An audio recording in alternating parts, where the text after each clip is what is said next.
Assalamualaikum warahmatullahi wabarakatuh. Halo semuanya, perkenalkan nama saya Salinda dengan NIM F10812311021. Saya merupakan mahasiswi dari program studi pendidikan guru sekolah dasar Fakultas Keguruan dan Ilmu Pendidikan Universitas Tanjung Pura. Di sini kita akan belajar mengenai sejarah dan para perumus Pancasila. Nah, teman-teman tahu nggak Pancasila itu apa? Jadi, Pancasila itu merupakan cerminan cita-cita luhur yang tertanam dalam budaya dan juga peradaban bangsa Indonesia. Bukan sekedar daftar pasah, Pancasila juga memegang peranan penting dalam kehidupan berbangsa dan bernegara sebagai landasan negara. Pancasila juga sebagai warisan agung bangsa Indonesia yang dikenal sebagai Pancasila. Perlu dilestarikan dan dipraktikkan dalam kehidupan sehari-hari. Melalui pemahaman dan juga penerapan cita-cita Pancasila, kita dapat membangun bangsa yang maju, berkeadilan, dan juga sejahtera. Nah, teman-teman tahu nggak bagaimana sih latar belakang sejarah Pancasila? Jadi, latar belakang sejarah dari Pancasila itu merupakan para pendiri bangsa, terutama termotivasi untuk mempertimbangkan pembentukan negara berdasarkan kondisi yang keras dan tidak adil yang berlaku di Indonesia selama era kolonial. Setelah pertimbangan yang cermat, Pancasila dipandang sebagai pilihan yang terbaik untuk menciptakan negara yang otonom, bersatu, berdaulat, adil, dan sukses bagi Indonesia. Teman-teman pada tahu nggak sejarah lahirnya Pancasila? Jadi, sejarah lahirnya Pancasila itu atau merupakan gagasan tentang dasar negara Indonesia mulai muncul ketika Jepang mengalami kekalahan dalam Perang Dunia Kedua. Nah, adapun sidang BPUPKI pertama, di sini saya ada media. Nah, ini adalah foto mengenai atau ketika sidang BPUPKI pertama. Teman-teman bisa lihat ini. Nah, jadi BPUPKI ini adalah badan penyelidik usaha-usaha persiapan kemerdekaan di Indonesia. BPUPKI ini dibentuk oleh Jepang pada tanggal 29 April 1945.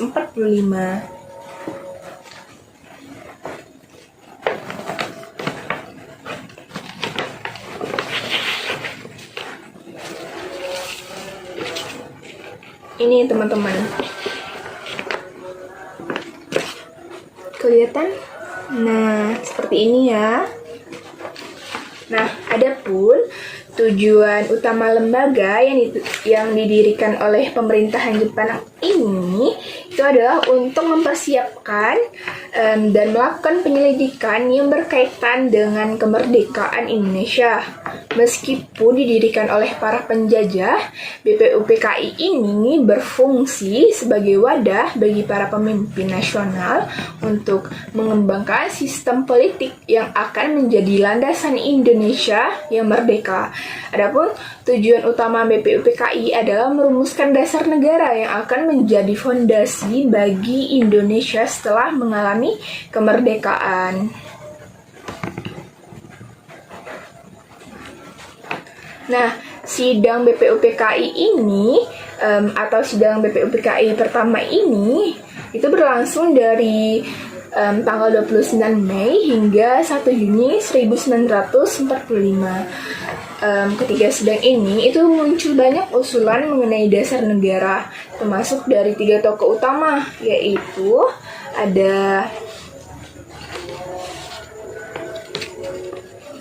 Muhammad Yamin, terus ada Supomo, dan juga ada Insinyur Soekarno. Ini teman-teman. Oke.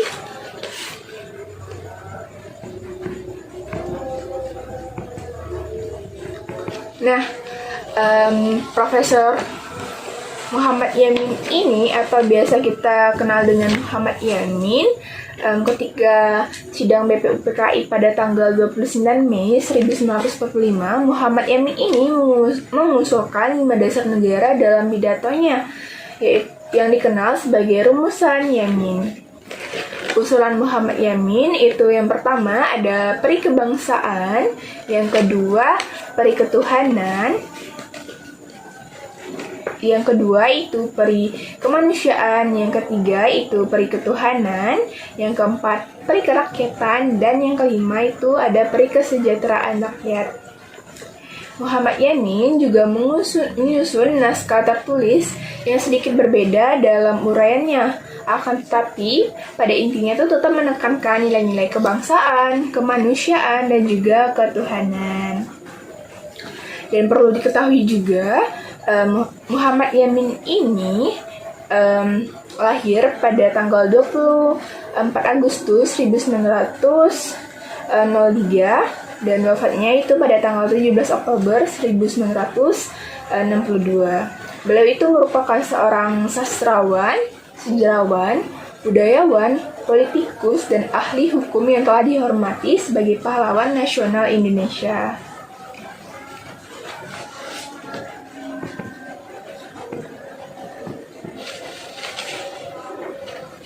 Selanjutnya itu tokoh yang kedua.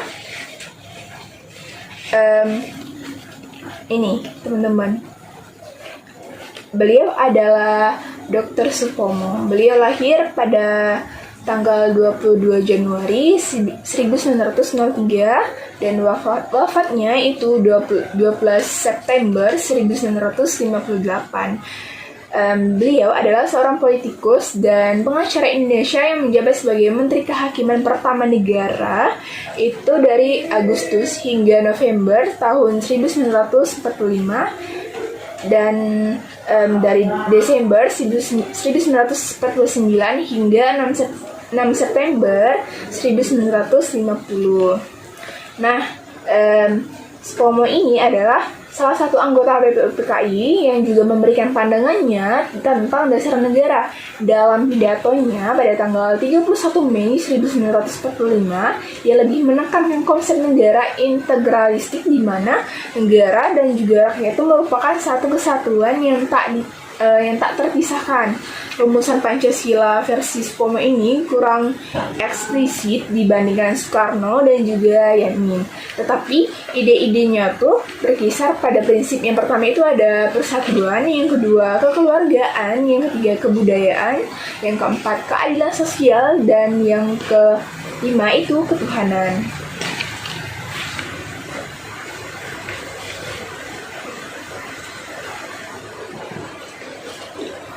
Nah, selanjutnya ini Insinyur Soekarno. Adapun pidato Insinyur Soekarno pada tanggal 1 Juni tahun 1945 itu adalah pidato lahirnya Pancasila yang telah meninggalkan warisan yang tak ternilai bagi bangsa Indonesia. Pidato ini itu menunjukkan kemampuan bangsa Indonesia untuk menghasilkan ide-ide cemerlang yang patut dijadikan contoh bagi semua orang. Dan prinsip-prinsip yang tertuang dalam Pancasila itu juga masih berlaku hingga saat ini dan menjadi landasan bagi pertumbuhan bangsa Indonesia.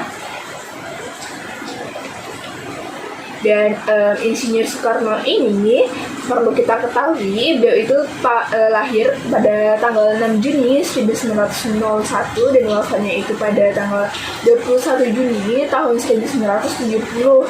Biasanya dipanggil sebutan dengan Bung Karno. Beliau ini juga seorang negarawan, orator, dan juga Presiden Indonesia yang pertama yang menjabat sejak tahun 1945 hingga 1967. Ini teman-teman fotonya.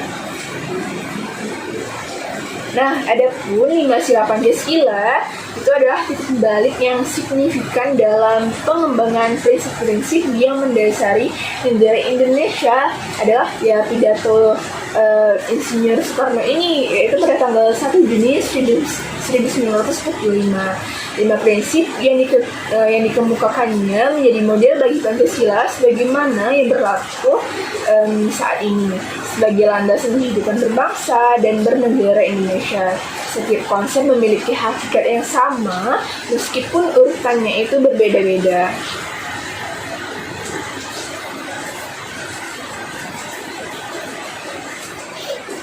Nah, adapun 5 prinsip tersebut yang dicetuskan oleh Insinyur Soekarno, yang pertama itu ada kebangsaan Indonesia, yang kedua internasionalisme atau perikemanusiaan, yang ketiga mufakat atau demokrasi, yang keempat kesejahteraan sosial, yang kelima itu ketuhanan yang berkebudayaan.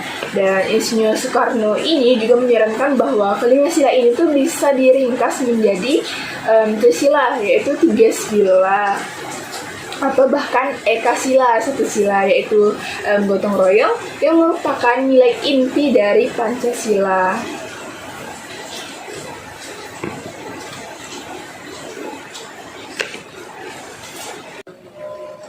Selanjutnya kita masuk pada Panitia 9 dan juga Piagam Jakarta. Nah, Panitia 9 dan Piagam Jakarta ini, teman-teman pada tahu nggak itu apa? Oke, bakalan saya jelasin.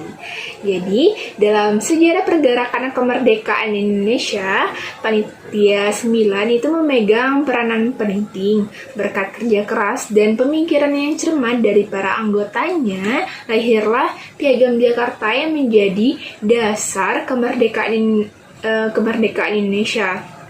Selanjutnya, Piagam Jakarta ini tuh direvisi menjadi pembukaan Undang-Undang Dasar tahun 1945 sebagaimana yang berlaku hingga saat ini. Nah, ini adalah foto-foto dari Panitia 9. Ini teman-teman bisa dilihat. Jadi, setelah usulan dari para tokoh, BPUPKI itu membentuk sebuah panitia kecil yang dikenal sebagai Panitia 9 yang bertugas untuk merumuskan naskah dasar negara. Panitia ini terdiri dari 9 anggota. Yang pertama itu ada Soekarno, terus yang kedua itu ada Muhammad Hatta, yang ketiga ada Muhammad Yamin, yang keempat itu ada Ahmad Subarjo, yang kelima itu ada Agus Salim, dan yang keenam itu ada Abis Kusno Tujukso Susah Josa, yang ketujuh itu ada Wahid Hashim, yang kedelapan itu ada Abdul Qahar Muzakir, dan yang kesembilan itu yang terakhir ada A.A. Maramis.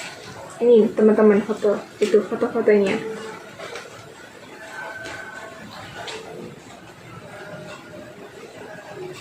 Nah, selanjutnya itu ada Piagam Jakarta. Nih, teman-teman. Nah, adapun perubahan Piagam Jakarta itu adalah perubahan rumusan sila pertama Piagam Jakarta yang menjadi ketuhanan yang Maha Esa, yang merupakan keputusan yang sangat bijaksana. Keputusan ini menunjukkan bahwa para pendiri bangsa memiliki visi yang jauh ke depan untuk membangun negara yang bersatu, berdaulat, adil, dan juga makmur. Nilai-nilai toleransi dan keberagaman yang tergandung dalam sila pertama ini itu merupakan modal sosial yang sangat berharga bagi bangsa Indonesia. Nah, Piagam Jakarta ini adalah rancangan pembukaan Undang-Undang Dasar Negara Republik Indonesia tahun 1945 atau yang disingkat dengan UUD 1945. Nah, rancangan ini itu dirumuskan oleh Panitia 9 ini.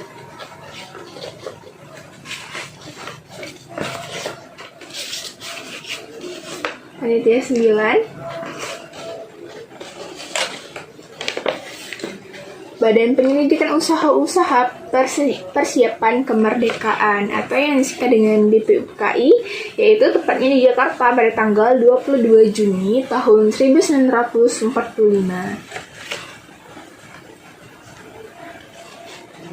Nah, perubahan Piagam Jakarta ini itu setelah dilakukan diskusi dan juga usulan-usulan, Panitia 9 yang dibentuk oleh BPUPKI ini menghasilkan Piagam Jakarta pada tanggal 22 Juni tahun 1945 yang merupakan rumusan awal dari Pancasila. Dalam Piagam Jakarta, 5 sila yang dirumuskan adalah yang pertama itu ada ketuhanan dengan kewajiban menjalankan syariat Islam bagi pemeluknya. Yang kedua itu ada kemanusiaan yang adil dan beradab. Yang ketiga, persatuan Indonesia. Yang keempat, kerakyatan yang dipimpin oleh hikmat kebijaksanaan dalam permusyawaratan perwakilan. Yang kelima, yang terakhir itu ada keadilan sosial bagi seluruh rakyat Indonesia. Namun, kalimat dengan kewajiban menjalankan syariat Islam bagi pemeluk-pemeluknya diubah pada tanggal 18 Agustus 1945 demi menjaga kesatuan dan juga persatuan bangsa, dan akhirnya lahirlah rumusan Pancasila yang kita kenal pada saat ini.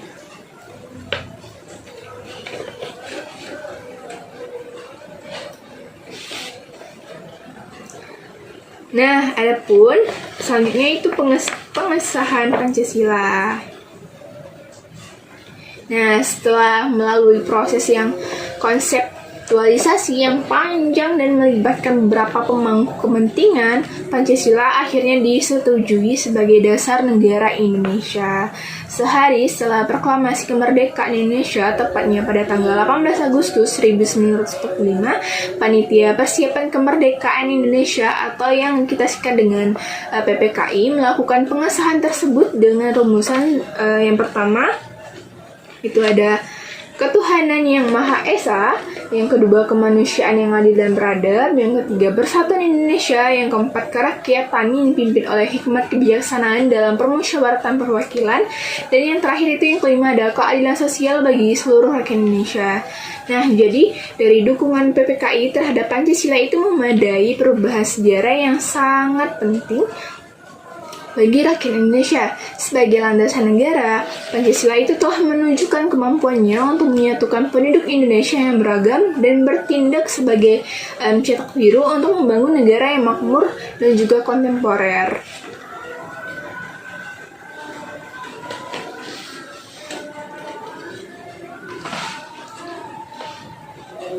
Nah, dapat kita ketahui Pancasila itu juga merupakan sumber hukum tertinggi di Indonesia. Setiap aturan tuh harus selaras dengan Pancasila. Terus diketahui bahwa jumlah bulu pada Garuda Pancasila ini melambangkan hari proklamasi kemerdekaan Indonesia, yaitu pada tanggal 17 Agustus 1945. Nah, ada 45 helai bulu burung yang ada di leher. Terus 17 helai bulu burung pada masing-masing sayap kanan kiri. Ada 19 helai bulu burung di bawah perisai. Dan 8 helai bulu burung pada ekor. Mencerminkan tanggal hari proklamasi kemerdekaan Indonesia. Nah, dapat kita ketahui teman-teman, Pancasila sebagai dasar negara itu adalah kalau landasan utama itu Pancasila sebagai sumber hukum tertinggi di Indonesia. Setiap aturan juga harus selaras dengannya. Adapun kekuatan hukumnya, hukum di Indonesia itu jadi lebih kuat yang menjaga keterlibatan dan juga keadilan bagi semua. Terus pada persatuan nasional, Pancasila sebagai persatuan, kita tuh dapat menghargai perbedaan dan juga persaudaraan. Nah, adapun peran Pancasila sebagai ideologi negara, ada arah kebijakan. Itu Pancasila mengarahkan kebijakan pemerintahan. Tujuannya adalah untuk keadilan sosial.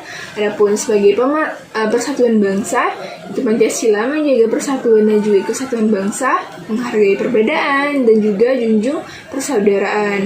Terus adapun sebagai bangsa yang kuat, Pancasila itu membangun bangsa yang kuat dan juga harmonis.